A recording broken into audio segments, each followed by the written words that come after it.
our speaker today, Dr. Araba Sey. We're so happy to have Araba here with us. She is a researcher and educator whose work examines digital technologies, socioeconomic development, and social equity.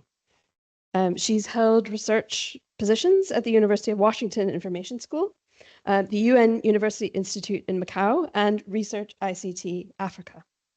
Her interests include digital and social inclusion, gender, digital equality, artificial intelligence for development, misinformation and disinformation in Africa, digital and data governance in Africa, and inclusive research practices for community development.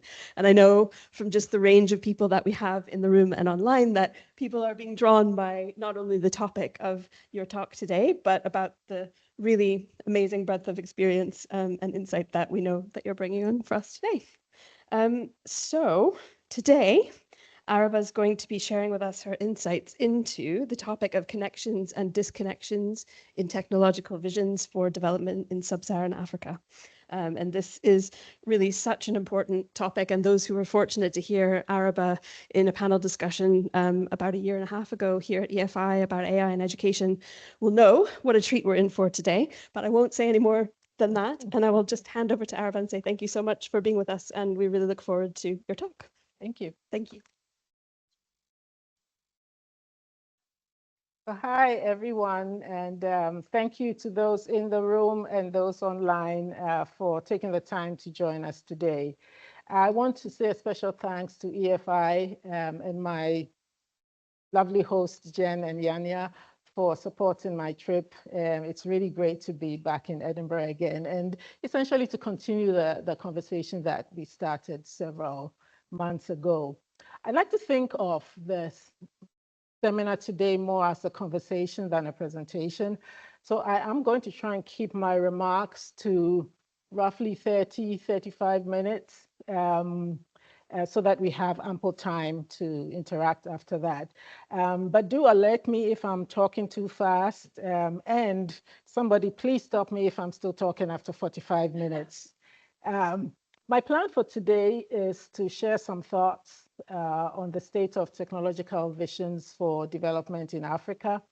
I'll draw on one research study to illustrate how we think, act, and speak around this topic. And then I hope we can have a discussion about what it all means and what might be appropriate responses to get us to realize these technological visions. First of all, I'd like to assure everyone that I am all for applying digital technologies to advance development goals. But growing up in Ghana, I have also observed waves of expectations and disappointments in these visions of the use of technology for development, especially in relation to the broader development problem at the macro level. Decades on, well, the technologies that have been expected to produce these results have ranged from newspapers to radio to TV to videos to computers to phones to the internet. But decades on, most African countries are still struggling to leave the ranks of developing countries. They're riddled with uneven development, and they're still chasing after the same technological dream. 20 years ago, I was investigating the contribution of mobile phones to development and poverty reduction in Ghana. This is an exchange now that I'm going to share that I had with a dressmaker in a peri-urban town. At this point in the interview, I was trying to get a sense of how widespread mobile phone adoption was in that community. So I asked, you know if many people have mobile phones? And she responded, many have and many don't have. So I followed up, is it like half or is it less? She said, many have, many don't have, and many have. So at this point, I knew it was going to be a tricky interview. So I followed up again, do you know what kind of people have? I was just trying to get at it from different angles. And she says, those don't have as many. And if any of you are familiar with Ghanaian English, forgive our language, but you'll see the grammar not being exactly correct, but this is how people speak. And so I responded, it's many than those who have. And she says, than those who have. So at that point, I thought, okay, I got my answer. I'm ready to move on. So I said, okay, but she wasn't done. So she reiterated, those that don't have is many. So it's like, okay, if she wants to continue the conversation, I'm going to go along. So I said, which people have? Now, maybe I could get a sense of what types of people have, what types of people don't have. And she says, everybody have, essentially now saying that everybody has.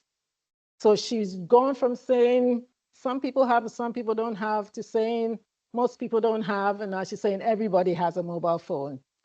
It was confusing then, and it's confusing now, but I realized that this is very much, it's sort of very much represented a reality, that sense of scarcity and abundance all coexisting in the same space.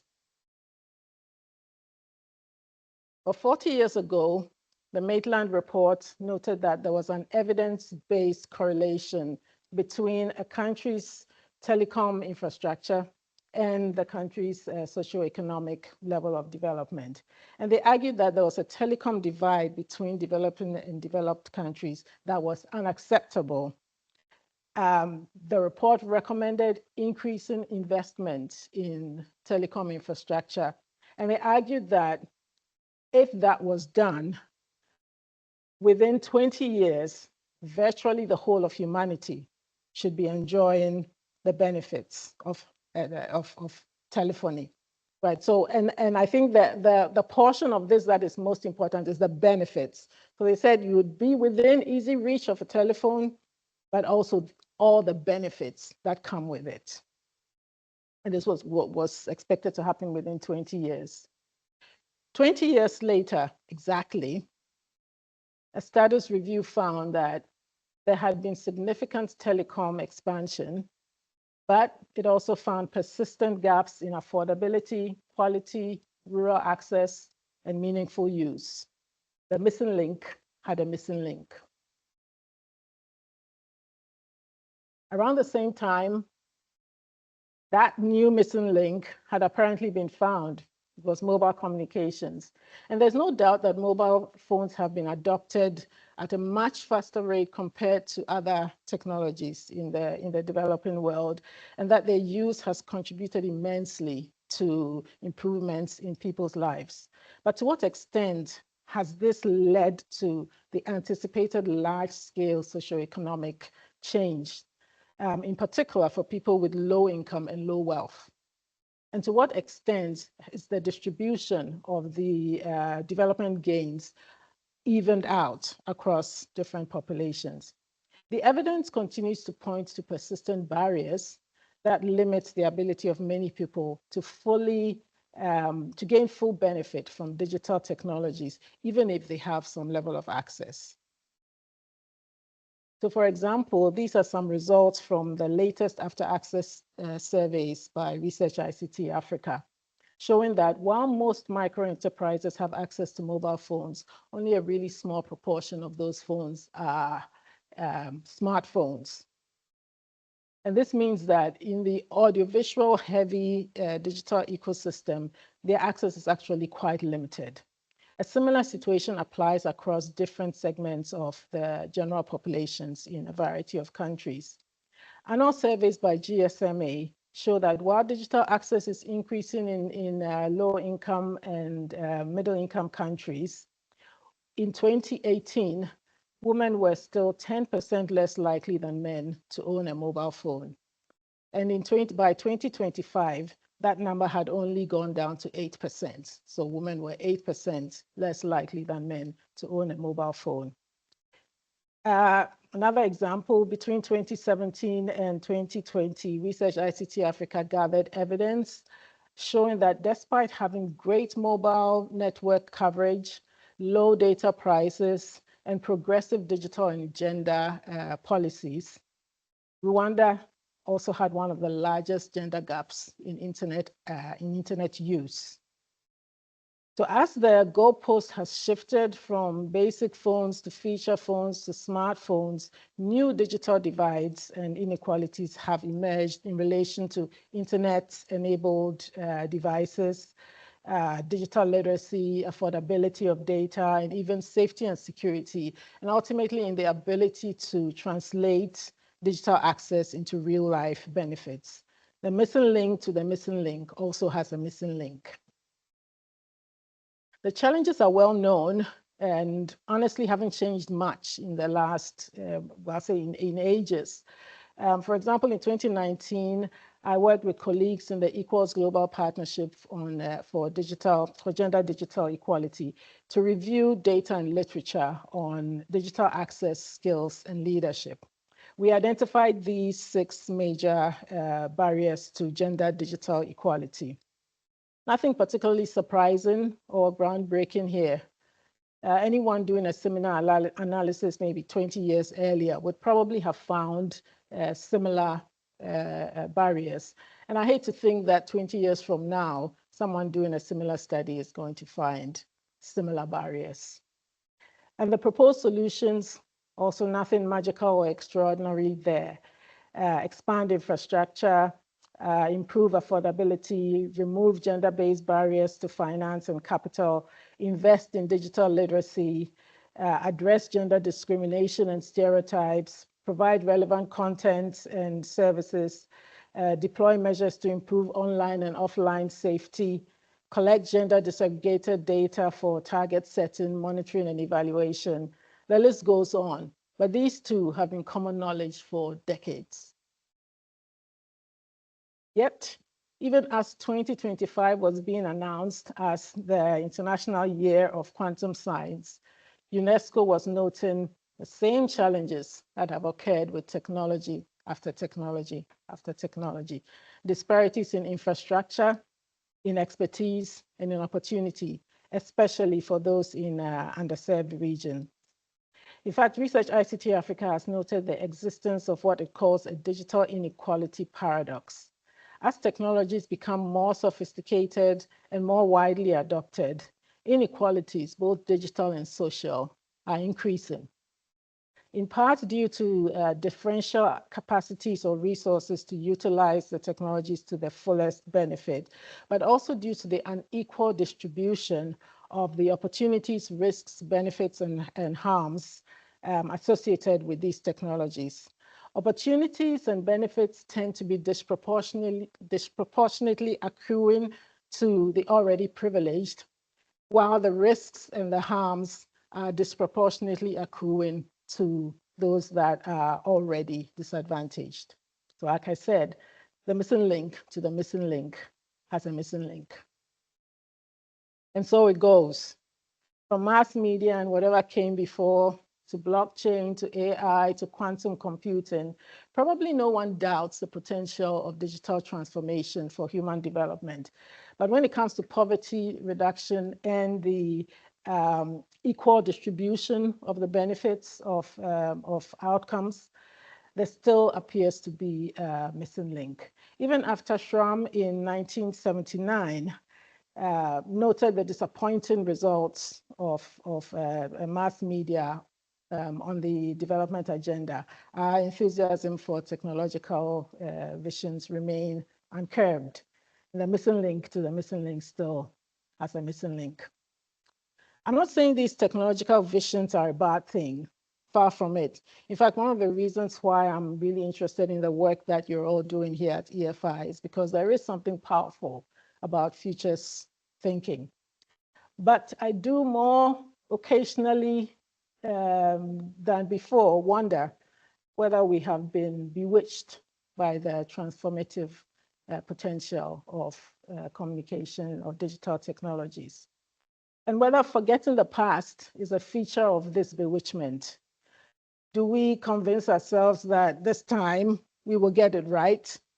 Or are we willfully forgetting the cycles, or are we willfully blind to the cycles that we've already been through? I don't know. But as I was preparing for this seminar, these lyrics by the great Osibisa Band kept coming to mind. I'm not completely sure why, but I thought I would share them, and maybe you can tell me how they connect. But I was singing this song throughout my preparations. Why are we still missing what it is that we are missing, whatever it is? The project I'm going to talk about now was part of an effort by colleagues and myself to try and answer that question, or to find answers. Although at the time we did this work, I have to admit we didn't know that that was the question we were asking. Rather, what we were trying to examine was whether and how non-formal training approaches could be used to foster young girls' interest in careers in science and technology. We couldn't, however, look at education in isolation. So we took an ecosystems approach in order to closely approximate the everyday realities of the young girls we were working with. After an initial literature and data reviews and discussions with local partners, we settled on 3 key socio-technical systems: policy, family and community, and education. And we hypothesized that these 3 ecosystems needed to work together if we were going to achieve digital transformation goals. We used multiple methods to get a view of the different ecosystems. For the family and community ecosystem, we used a survey of youth, a journaling activity, also by the youth, and a focus group discussion with parents. We examined the education ecosystem through a focus group discussion with teachers and through a training activity, a computer training activity with the youth.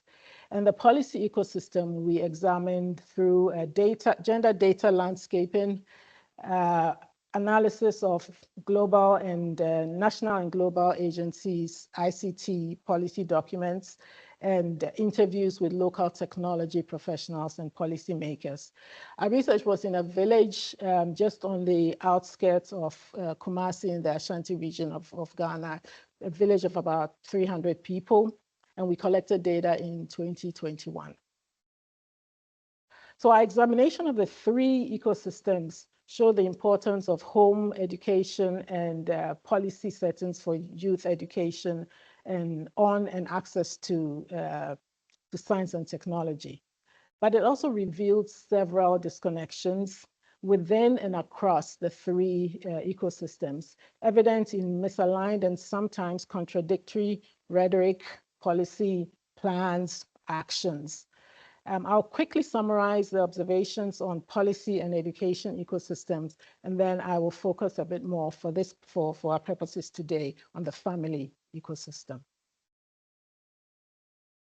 In the policy ecosystem, we found that despite a variety of policies and programs with gender-related goals, there did not seem to be a clear relationship between the expressed targets, the national goals, and the realities on the ground. Disaggregated data on digital access and use was lacking, and follow-up to assess the relevance and outcomes of these programs seemed non-existent. So for example, I mean, what does it mean to train 100,000 girls in something computer-related when you don't even know the magnitude of training that is needed? So there's no context for saying we're going to train 100,000 girls. What does that actually mean?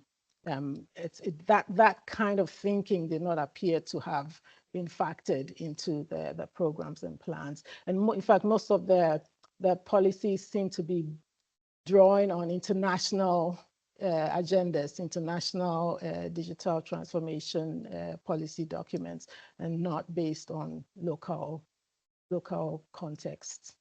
In the education system, teachers were adamant that technology education was essential for both boys and girls. At the same time, they clearly expressed perceptions that boys are more interested than girls in exploring and learning about technologies. And as such, the teachers were more likely to allocate resources, including the teacher's own time and attention to boys compared to girls. And now focusing on the family and community ecosystem. Here we found connections and disconnections between expressed values and the reality of everyday dynamics in the home. There were positive trends in at least 3 areas: technology access, the general enabling environment in the community, as well as the perception that learning and engaging with technology was important for both boys and girls. First of all, most of the participants had some technology access at home and at school, especially mobile phones at home. A very large percentage at least had access, even though very few of them actually owned a mobile phone themselves. Just over a third of students had access to the internet at home, again, presumably via mobile phones, but a large proportion did indicate that they have access at school. The extent and quality of access we did not explore. Secondly, the community that we worked in was unique in that the chief of the village, who is also a university professor, has long been a strong advocate of diverse career options for career paths for girls. So he created a nonprofit organization to enhance girls' employability in traditionally non-male dominated professions. The foundation's ongoing initiatives include apprenticeship programs to train young women in the community, teenagers mostly, in technical skills for careers in technical fields, such as auto mechanics and electrical engineering.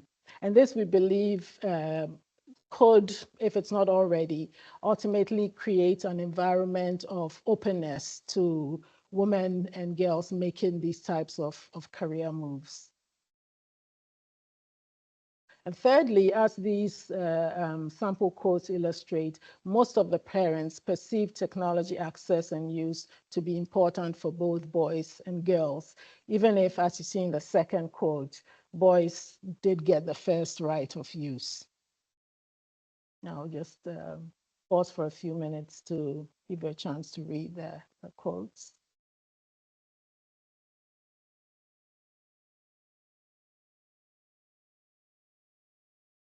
Okay. So now to some disconnections. Similar to teachers, parents insisted that technology access and education was important for both their sons and their daughters.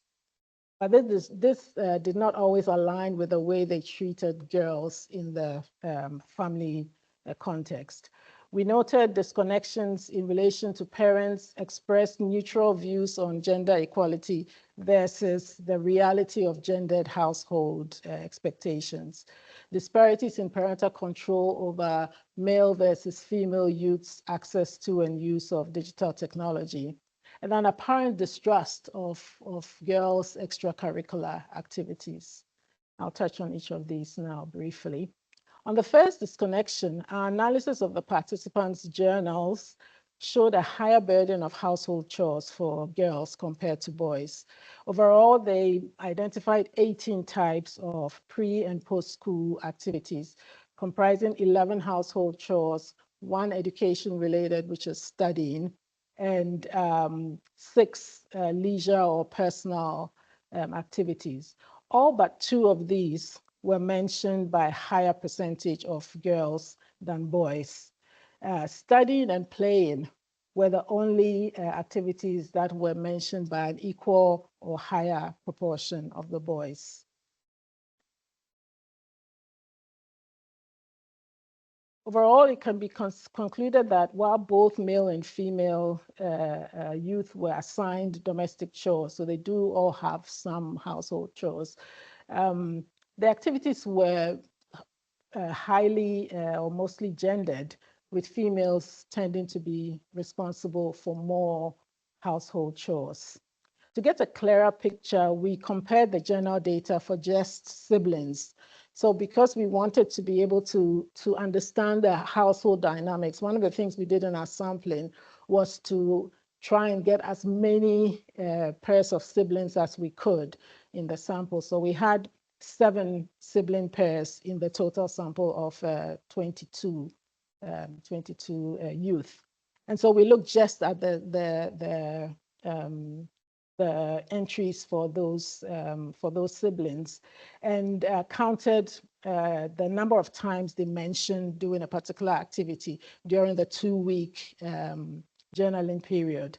And they showed a similar pattern to the general participant pool, in that the distribution of household chores compared to other activities was skewed female, irrespective of age, because obviously they weren't twins, so there would be some age difference in the siblings, except for farming, which skewed male. However, unlike the general participant pool, the distribution of leisure activities was also disproportionately high for female siblings in most of the leisure activities. Overall, then, it seems like the female siblings did more household chores, more leisure activities, and less studying than their male siblings. Reason for this is unclear, but it is notable that studying and playing, 2 activities that could potentially most facilitate the development of digital skills, were overwhelmingly undertaken more times by male participants. Of course, this doesn't speak to the quality of study or playtime, but it's still interesting, and that this was the trend. And in fact, that the findings aligned with the survey data we did at the beginning of the study, where we asked the participants whether they considered different activities to be a girl's job or a boy's job, and it really aligned with the fact that the surveys show that most household chores were perceived as being a girl's job, not a boy's job. And then, apart from the fact that, unlike their male counterparts, girls were required to complete their chores and studying before their parents would give them access to a phone, parents also seemed to be distrustful of girls' use of technology, but did not seem to share the same concerns about boys' use of technology. Again, we didn't have the opportunity to really delve into why that's the case, but this is what we observed. That suspicion extended to general extracurricular activities as well. In fact, this did not come up in the family ecosystem, but we picked it up in the education ecosystem. That's why you see that both of these comments here came from teachers who have observed that there are challenges in trying to work with girls outside of school hours, because there's this sense of distrust. So briefly commenting on the potential intersections for the 3 ecosystems. In the policy ecosystem, policy does not generally reach directly into the family dimension, especially with respect to gender roles. However, there should be an understanding in policy circles of how this gendered distribution of household chores and the freedom accorded to boys compared to girls can inhibit the achievements of the country's general gender, as well as digital, social, and economic goals. And this could prompt policymakers to try to find ways to incentivize different behaviors within the sociocultural strata. In the education dimension, the fact that girls do more different types of household chores and do so more frequently than boys suggests that their pre- and post-school personal time is more taken up by non-leisure, non-studying activities. And this potentially reduces the time they have to get familiar with, play with, learn about technology outside the school setting. Gendered domestic roles not only create time poverty for girls, but also shape and sustain the perceptions of what types of jobs are feasible, suitable, attainable for women, feeding their self-fulfilling prophecy that females are not suited to ICT education and careers. So to wrap up, 40 years ago, telecommunications was deemed to be the missing link. 20 years after that, it was mobile communications. And 5 years ago, at least in Ghana, girls seem to be at a disadvantage in access to and education on digital technologies. And so it goes, each missing link seeming to have its own missing link. So what is the missing link to end all missing links? Is it the family, education, or policy ecosystem? Is it technology? Is it something else? I'm wondering what you think. Fill in the blanks with your view of what that missing link is, and let's talk about it. Thank you.